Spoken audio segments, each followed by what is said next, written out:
in some parts with pandals and people coming together was marred by violence. At least 5 deaths were reported. Many people were injured because of ugly clashes that broke out at these pandal sites. Bharat Sarkar CAA মানে citizenship amendment act লাগু করে দিল। ভারতের স্বরাষ্ট্রমন্ত্রী শ্রী অমিত শাহ কিছুদিন আগে বলেছিলেন লোকসভা নির্বাচনের আগে সিএএ লাগু হয়ে যাবে, আর সেটাই হলো। এখানে প্রথমেই দুটো বিষয় বলে রাখা ভালো। এই সিএএ আইনটা নাগরিকত্ব দেবার আইন। এই আইন কোনোভাবেই কারোর নাগরিকত্ব বাতিল করতে পারে না, আর এই আইনের জন্য কোনোভাবেই ভারতের নাগরিক প্রভাবিত হবে না। এই সিএএ আইন ভারতে থাকা রেফিউজি মানে হিন্দু, শিখ, জৈন, বৌদ্ধ, খ্রিস্টান ও পার্সি যারা পাকিস্তান, আফগানিস্তান ও বাংলাদেশ থেকে এসেছে 31শে ডিসেম্বর 2014-তে বা তার আগে ধর্মীয় নির্যাতনের কারণে তাদেরকে বিনা শর্তে ভারতের নাগরিকত্ব প্রদান করবে। যেহেতু এই দেশগুলোতে রাষ্ট্রধর্ম হলো ইসলাম, তাই ধর্মীয় নিপীড়নের শিকার হওয়া সংখ্যালঘু সম্প্রদায়কে মানে হিন্দু, শিখ, জৈন, বৌদ্ধ, খ্রিস্টান ও পার্সি সম্প্রদায়কে নাগরিকত্ব দেওয়া হবে। কিন্তু এই আইন লাগু হবে না আসাম, মেঘালয়, মিজোরাম ও ত্রিপুরার ট্রাইবাল এলাকার ওপর, কারণ এই এলাকাগুলো ভারতের সংবিধানের 6 শিডিউলের অধীনে সংরক্ষিত। আর এর সাথে the inner line notified under Bengal eastern frontier regulation 1873 সেই এলাকাতেও এই আইন প্রযোজ্য হবে না।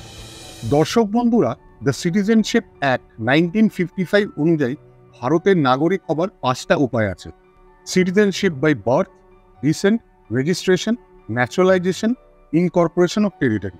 মানে জন্মের সাথে আপনি পেতে পারেন, ডিসেন্ট মানে আপনি উত্তরাধিকার হিসেবে পেতে পারেন, রেজিস্ট্রেশন মানে আবেদন করলে পেতে পারেন, ন্যাচারালাইজেশন মানে ভারতে আপনি কতদিন ধরে আছেন সেটার উপর নির্ভর করে ভারত সরকার আপনাকে দিতে পারে, ইনকর্পোরেশন অফ টেরিটরি মানে ভারত যদি কোনো একটা জায়গাকে নিজের অধীনে নিয়ে নেয় সেইখানে যারা যারা বাসিন্দা আছে তারাও ভারতের নাগরিক হতে পারে। সিএএতে কি নতুন আছে সেটা একবার জেনে নেওয়া যায়। দ্য সিটিজেনশিপ অ্যাক্ট 1955-এর সেকশন 2 সাবসেকশন 1 ক্লজ বি এর পরে বলা হয়েছে যে এখন থেকে আফগানিস্তান, পাকিস্তান ও বাংলাদেশ থেকে আসা মানে ধর্মীয় নিপীড়নের জন্য যারা আমাদের ভারতবর্ষে এসেছে 31শে ডিসেম্বর 2014-তে বা তার আগে তাদেরকে আর অবৈধ ঘোষণা করা হবে না। আর একটা নতুন সেকশন 6B যোগ করা হয়, সেখানে বলা হয়েছে কেন্দ্র সরকার ন্যাচারালাইজেশন প্রক্রিয়ার মাধ্যমে শরণার্থীরা আবেদন করলে তাদেরকে সার্টিফিকেট অফ রেজিস্ট্রেশন বা সার্টিফিকেট অফ ন্যাচারালাইজেশন প্রদান করবে।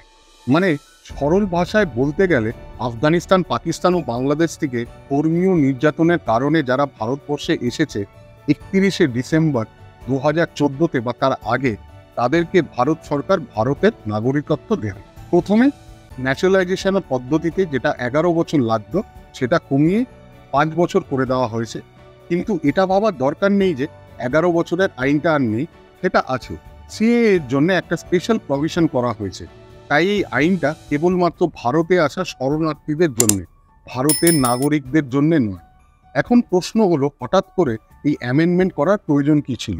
দর্শক বন্ধুরা, তাহলে একবার ফিরে যেতে হবে আমাদের 1947-এ। ধর্মের ভিত্তিতে দেশভাগ হওয়ার পর 1950 8ই এপ্রিলে তৎকালীন ভারত ও পাকিস্তানের প্রধানমন্ত্রী শ্রী জওয়াহরলাল নেহরু ও শ্রী লিয়াকত আলী খানের মধ্যে একটা বোঝাপড়া হয়, লিয়াকত নেহরু প্যাক্ট, যাকে দিল্লি প্যাক্টও বলা হয়। সেই প্যাক্টে দুই দেশ মানে ভারত ও অবিভক্ত পাকিস্তান আন্তরিকভাবে সম্মত হয়েছিল যে তারা নিজের দেশের সংখ্যালঘুদের দায়িত্বভার সামলাবেন আর তাদেরকে কোনোভাবেই ধর্মের ভিত্তিতে আলাদা করে দেখা হবে না। কিন্তু বাস্তবে আমরা কি দেখলাম? ধর্মের ভিত্তিতে দেশ ভাগের পর অবিভক্ত পাকিস্তানে নন মুসলিম মানে সংখ্যালঘুদের জনসংখ্যা ছিল 23 থেকে 24%। আজকের পাকিস্তানে আছে মাত্র 3%, আর বাংলাদেশে আছে 8 থেকে 9%। আফগানিস্তানে সংখ্যালঘু ছিল প্রায় 13%, আর এখন সেখানে প্রায় 0%। তাহলে এই দেশগুলোতে সংখ্যালঘুরা গেল কোথায়?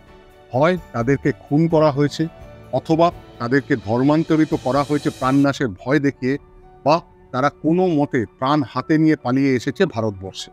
এখানে একজনের কথা না বললেই নয়, তিনি হলেন মুসলিম লীগের সদস্য, পাকিস্তানের প্রথম আইনমন্ত্রী শ্রী যোগেন্দ্রনাথ মন্ডল। তিনি পাকিস্তানের সৃষ্টির নায়কও ছিলেন, কিন্তু স্বাধীনতার মাত্র 3 বছর পর তাকে ভারতে পালিয়ে আসতে হয়েছিল। তিনি তার ত্যাগপত্রে এটা বলেছিলেন তৎকালীন পাকিস্তানে হিন্দু দলিতদের ওপর অত্যাচারের কথা। তিনি এও বলেছিলেন যে তিনি খুবই দুঃখিত পাকিস্তান সরকার সেই অত্যাচারের বিরুদ্ধে কোনো পদক্ষেপ নেয়নি। কিন্তু মজার ব্যাপার হলো যে তিনি শুধু একাই পালিয়ে এলেন। তিনি পাকিস্তানে হিন্দু দলিতদেরকে একবারের জন্যও আহ্বান জানালেন না ভারতে ফিরে আসার জন্য। এমনকি ভারতে পালিয়ে এসে কোনো আন্দোলনও করলেন না পাকিস্তানে হিন্দু দলিতদের ওপর অত্যাচারের বিরুদ্ধে। এবার সিএএ এর ব্যাপারে ফিরে আসি। ভারতের সংখ্যালঘুদের ছবিটা একবার দেখে নেওয়া যায়, তাহলে আমরা দেখতে পাবো ভারতে 1947-এ প্রায় 9.8% মুসলিম ছিল, আর খ্রিস্টান, শিখ, বৌদ্ধ, পার্সি যৌন মিলিয়ে 6.1%। মানে মোট সংখ্যালঘুদের সংখ্যা ছিল প্রায় 16%। সেখানে আর 2011 জনসংখ্যা যদি দেখা যায়, সেখানে দেখতে পাবো আমরা ভারতে এখন মুসলিম আছে 14.3%, খ্রিস্টান, শিখ, বৌদ্ধ, পার্সি, জৈন মিলিয়ে আছে 5.5%। মানে মোট জনসংখ্যা সংখ্যালঘুদের হলো 20%। সেটা কিন্তু 2011 রিপোর্ট অনুযায়ী। আজ 13 বছর পর সেই সংখ্যাটা নিশ্চয়ই আরো বৃদ্ধি পাবে।